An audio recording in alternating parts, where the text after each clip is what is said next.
자, 사무엘하 22장 17절 말씀 우리 힘차게 샤우팅합니다. 시작.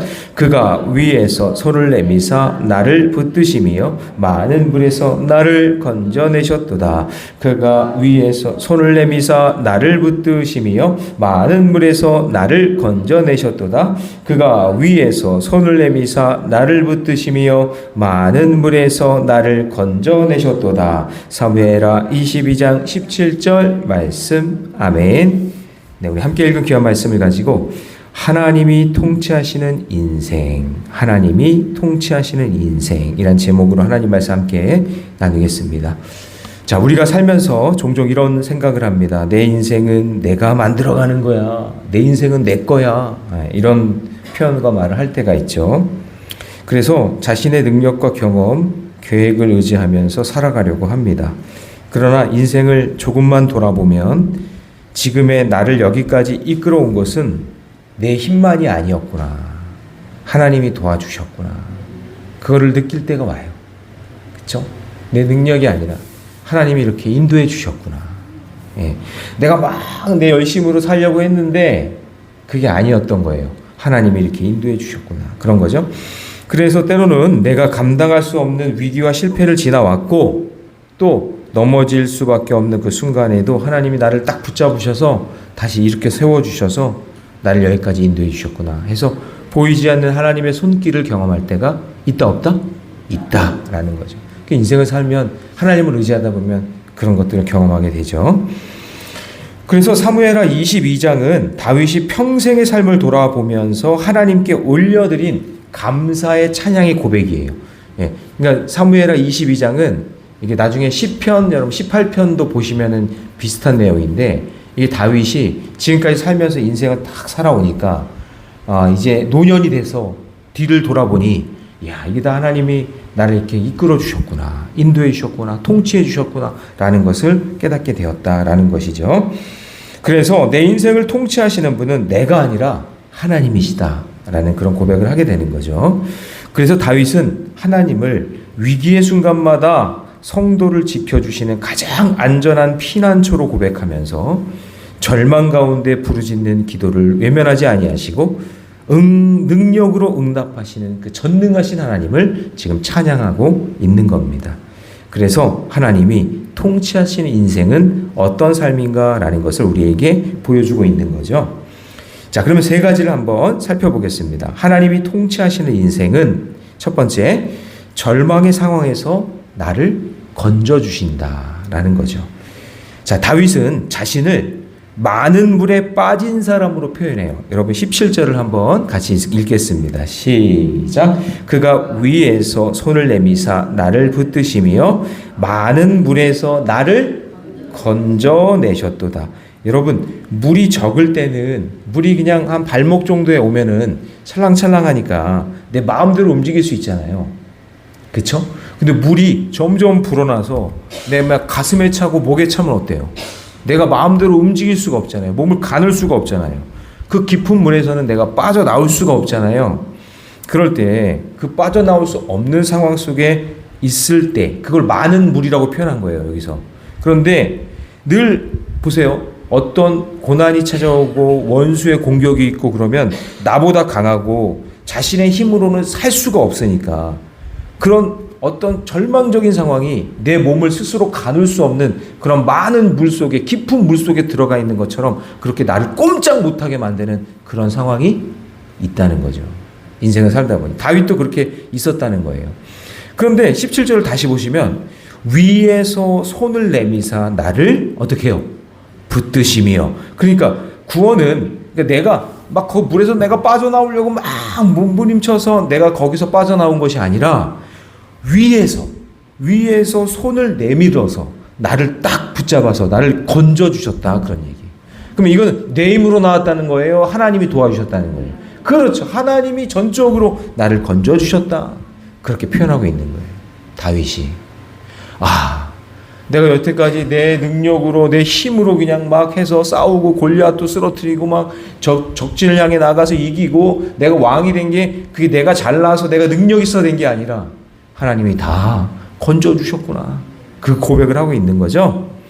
그래서 18절에서 강한 원수에게서 건져내셨다. 그 표현을 하는 거예요. 18절 같이 있습니다. 시작. 나를 강한 원수와 미워하는 자에게서 어떻게 돼요?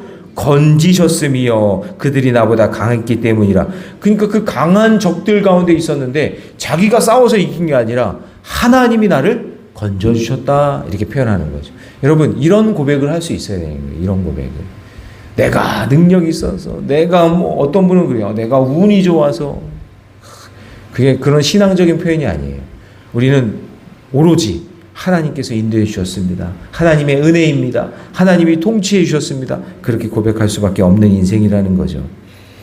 그래서 이런 환난 날의 원수는 나를 공격했지만 하나님이 위에서 손을 내미셔서 건져주시니까 내가 하나님을 의지할 수밖에 없습니다. 19절 같이 있습니다. 시작. 그들이 나의 재앙의 날에 내게 이르렀으나 여호와께서 나의 의지가 되셨도다. 그러니까 내가 지금 힘들고 어렵지만 하나님 의지합니다. 의지한다는 게 뭐예요? 하나님 기도합니다. 하나님 저를 도와주세요. 저를 통치해 주세요. 다스려 주세요. 그럴 때 하나님께서 우리를 건져주신다. 그런 이야기죠.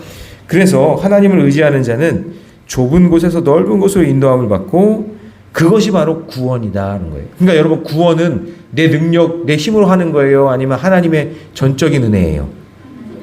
그렇죠. 구원은 나의 노력이 아니라 하나님의 전적인 은혜다. 그래서 20절을 제가 읽어볼게요. 여러분 눈으로 보세요. 나를 또 넓은 곳으로 인도하시고 나를 기뻐하심으로 어떻게 했대요? 구원하셨도다. 아하, 구원은 내 능력이 아니라 하나님이 나를 건져주셔야 되는 거구나 라는 것을 고백하고 있는 거죠. 그게 여러분, 다윗이 지금 구원을 이야기하잖아요. 마치 예수님을 이야기하는 것 같지 않아요? 그렇죠? 그래서 학자들은 다윗이 구원자 예수님을 알고 있었다라고 생각을 하는 거죠. 아, 이게 내 힘으로 이렇게 된 게 아니라 누군가 나를 구원해 주셨구나라는 고백을 하고 있으니까. 그렇죠? 그래서 이런 구원의 스토리를 가장 잘 보여주는 사건이 뭐냐면 출애굽에서 홍해 사건이에요. 우리가 홍해에서도 우리가 예수님을 만날 수 있는 거예요. 왜냐하면 보세요. 뒤에서 적군이 막 쫓아오죠. 앞에는 홍해가 가로막혀 있죠. 도저히 살아날 수 없는 그런 방법인데 하나님께서 홍해를 어떻게 해요? 갈라주셨잖아요. 그래서 홍해를 가른 거는 이스라엘 백성들의 힘이에요? 하나님의 전적인 은혜예요? 그렇죠. 하나님의 전적인 은혜니까 그 홍해를 통과했다는 얘기는 뭐예요? 하나님께서 우리를 건져 주셨다. 구원해 주셨다라는 이야기인 거죠. 그래서 구약에서도 우리가 예수님을 찾을 수 있는 사건이, 그것이 대표적인 사건이 뭐냐면 홍해 사건이에요. 홍해를 건넌 사건.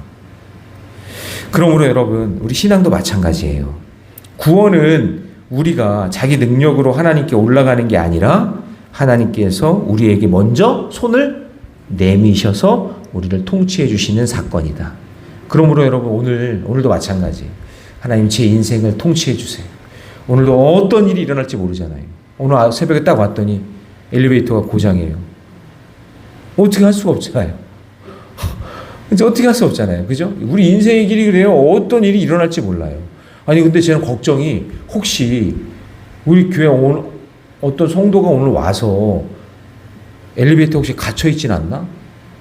혹시 그래서 그렇지 않나? 그래서 또 그냥 지하 1층부터 그냥 두들기면서 올라갔어요. 거기 누구 계세요? 거기 누구 계세요? 하면서 혹시 또 모르니까. 그렇잖아요. 그러니까 여러분, 인생의 일은 내가 어떻게 할 수가 없어요. 하나님이 나를 도와주셔야 돼요. 인도해 주셔야 돼요. 그러니까 오늘 하루 하나님 이렇게 기도하는 거예요. 하나님, 오늘 하루도 하나님, 내 자녀 자손들이 있는데 주님, 제 눈에는 지금 보이지 않지만 어느 곳에 있든지 하나님 좀 붙잡아 주시고 통치해 주세요. 하나님, 우리 김민수 원사 하나님 꼭 붙잡아 주세요. 제 눈에 보이지 않지만 하나님 꼭 통치해 주세요. 그렇게 여러분 기도할 수 있어야 되잖아요. 그죠? 그렇게 기도하는 거예요. 근데 기도 안 하는 사람은 뭐예요? 대부분 하나님의 통치하심을 믿지 못하는 거죠. 그러니까 자기만 믿잖아요. 그러니까 기도 안 하는 거예요. 말씀 의지하지 않는 거예요. 그러니까 오늘 말씀이 너무 중요해요. 그러니까 다윗이 자기 인생에서 하나님이 통치해 주셨다는 것을 인정하는 기도잖아요. 그런 기도가 여러분에 있기를 바랍니다. 자, 적용 1번 드립니다. 지금 나는 절망 가운데서 사람의 손보다 하나님의 손을 먼저 붙들고 있습니까? 예, 절망의 순간마다 하나님의 손을 먼저 붙드는 저와 여러분 되시기를 축원합니다. 자, 두 번째요. 하나님의 통치하시는 인생은 하나님의 의로운 길로 인도해 주신다라는 거예요. 자, 여러분 오늘 말씀이 참 여기 이 부분이 중요한데, 자, 한번 듣고 이해해 보세요. 21절 말씀 같이 있습니다. 21절 다 같이 시작. 여호와께서 내 공의를 따라 상 주시며 내 손의 깨끗함을 따라 갚으셨으니. 자, 여러분 여기 보니까 여호와께서 공의를 따라 상 주셨대. 상을 주셨대. 그러면 여러분 다윗이 상 받았다고 지금 자기 자신의 의를 지금 자랑하는 것처럼 보인단 말이에요. 상을 받았다고 하니까. 그렇죠? 그런데 여기 잘 보시면 내 공의를 따라 상을 주셨다라는 이 말이 뭐냐면, 다윗이 선한 일을 하면 선한 일을 하는 것에 대해서 상을 주신 거고, 나쁜 일을 했으면 나쁜 일을 위해서 벌을 주시는 것도 지금 상으로 표현하는 거예요. 그러니까 상을 받았다는 말, 이 말의 의미는 내가 다윗이 악을 행하잖아요. 악을 행했을 때도 공의하신 하나님께서 그 악에 대한 죄에 대해서 대가를 지불하셨다, 그런 얘기예요. 결국 이 말은 뭐예요? 하나님의 언약을 붙들며 사는 인생은 나의 죄를 깨닫게 하시고 자복하게 하셔서 의로운 길, 바른 길로 가게 하신다라는 그런 표현이에요. 그냥 단순히 상 받으니까 너무 좋다, 상 받았대, 그럼 나도 상 받았으면 좋겠네, 그게 아니라 여기서 공의라는 게 붙었잖아요. 공의라는 게 붙었다면 뭐냐면, 선한 일을 하면 선한 일에 대한 상을 주시고, 죄를 지으면 죄에 대한 벌도 주시는 분이 하나님이다, 그런 의미예요. 그래서 22절을 보시면 악을 행함으로 내 하나님을 떠나지 않는 이유가 여호와의 도를 지켰기 때문이라는 거예요. 자, 22절 다 같이 시작. 이는 내가 여호와의 도를 지키고 악을 행함으로 내 하나님을 떠나지 아니하였으며. 그러니까 내가 도를 지키고 의로운 일들을 위해서 내가 애를 쓰고 그것을 위해서 기도하며 믿음의 길 걸어갔다. 근데 그렇게 걸어갔는데, 말씀을 의지하며 걸어갔는데, 내가 선한 일을 하면 하나님이 선한 것들에 대한 상을 주시고, 내가 악한 일을 하고 죄를 지면 그 죄에 대해서도 하나님 죄값을 지불하신다. 그런 하나님이다. 그런 하나님이 공의의 하나님이다라는 것을 보여주고 있는 거죠. 자, 그래서 23절에서도 법도와 규례가 있었기 때문에 하나님의 공의로 살아갈 수밖에 없다. 나는 하나님의 말씀의 통치함을 받는 인생이다, 그런 얘기죠, 쉽게 얘기하면. 그래서 23절 같이 있습니다. 시작. 그의 모든 법도를 내 앞에 두고 그의 규례를 버리지 아니한. 법도와 규례라는 건 말씀이잖아요. 그렇죠? 그러니까 시편이나 이런 데 읽다 보면 법도, 규례라는 말이 나오죠. 그러면 다 이게 하나님의 말씀이에요. 근데 다윗이 어떤 인생을 살았다는 거예요? 모든 법도를 내 앞에 뒀다는 얘기는 뭐예요? 그 말씀이 나를 이끌었다. 그쵸? 그 다음에 그 규례를 버리지 않았다. 그 말은 뭐예요? 내가 말씀대로 살았다, 그런 얘기죠. 그러니까 그 통치함을 받았다는 얘기예요. 그래서 말씀의 통치함을 받는 사람의 인생은 26절, 27절을 보세요. 자비한 자에게는 주의 내가 하나님 말씀에 따라 자비하게 살았으니까 자비한 주님의 자녀, 자비하심이 나타나고, 완전한 자에게는 주의 완전하심이 나타나고, 자, 깨끗한 자에게는 깨끗함을 보이고, 자, 그 다음에 27절 그 끝에 뭐가 되어 있어요? 사악한 자에게는 주의 거스르심을 보이시리다. 그러니까 뭐예요? 선한 일을 하면, 말씀에 따라 선한 일을 하면 선한 복을 주시고, 악을 행하면 악을 행한다, 그런 거예요. 악한 것들로 갚아주신다는 거죠. 근데 우리는 뭐만 받길 원해요? 좋은 일을 해서 좋은 거에 상 받는 건 당연한 거고, 어떤 생각까지 해요? 악을 행하면서도 복을 받기를 원한다는 거죠. 이게 문제인 거죠. 근데 공의는 그게 아니에요. 선한 거에 대한 것은 선한 것으로, 악한 것에 대한 것은 악한 것으로 갚아주시는 분이 하나님이다라는 것을 말씀해주고 있는 거죠. 그래서 28절에서 겸손한 자를 높이시고 교만한 자를 낮추신다, 그런 얘기예요. 우리 28절 같이 있습니다. 시작. 주께서 공고한 백성을 구원하시고 교만한 자를 살피사 낮추신다라는 거예요. 그러므로 여러분 의로운 길로 인도하시는 하나님, 하나님의 말씀에 의지하며 살아가는 저와 여러분 되시기를 주님의 이름으로 축복합니다. 그래서 여러분 이런 분들 있잖아요. 우리가 내비게이션 요즘 성능 너무 좋잖아요. 내비게이션 성능이 너무 좋잖아요. 이거 탁 켜고 목적지 딱 찍으면 그냥 내비게이션이 말해주는 대로 가면 되잖아요. 근데 가끔 어떤 분이 계시냐면 자기가 길을 잘 안 돼. 내비게이션 켜고 가는데도 그냥 목사님 여기요. 아니 다 안다고요. 내비게이션이 다 얘기해 준다고.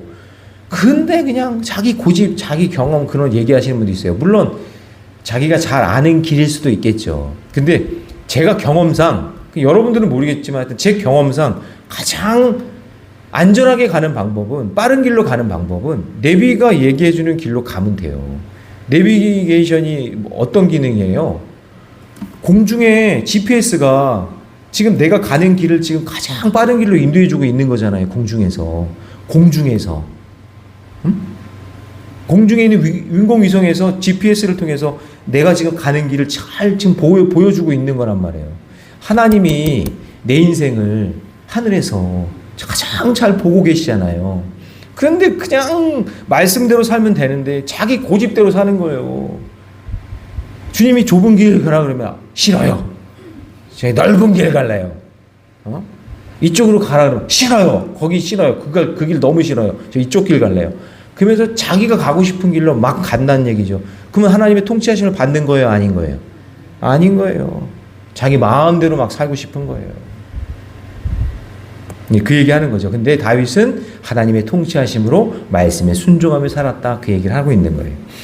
자, 적용 질문 드립니다. 나는 내 생각보다 하나님의 말씀을 더 신뢰하며 살아가고 있습니까? 하나님의 말씀을 삶의 기준 삼고 끝까지 순종하는 그런 인생이 되시기를 주님의 이름으로 축복합니다.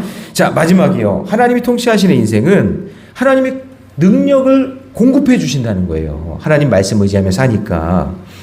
다윗은 지금 자신의 능력을 자랑하지 않고 오직 지금 하나님만 드러내고 있죠. 하나님이 하셨습니다. 하나님이 인도해 주셨어요. 하나님이 건져 주셨어요. 계속 하나님 그 얘기하고 있어요. 그러니까 29절에서 그렇게 하나님을 높이니까 그 하나님이 내 어둠을 밝히시는 등불이 되어 주신다라는 거죠. 자, 29절 시작.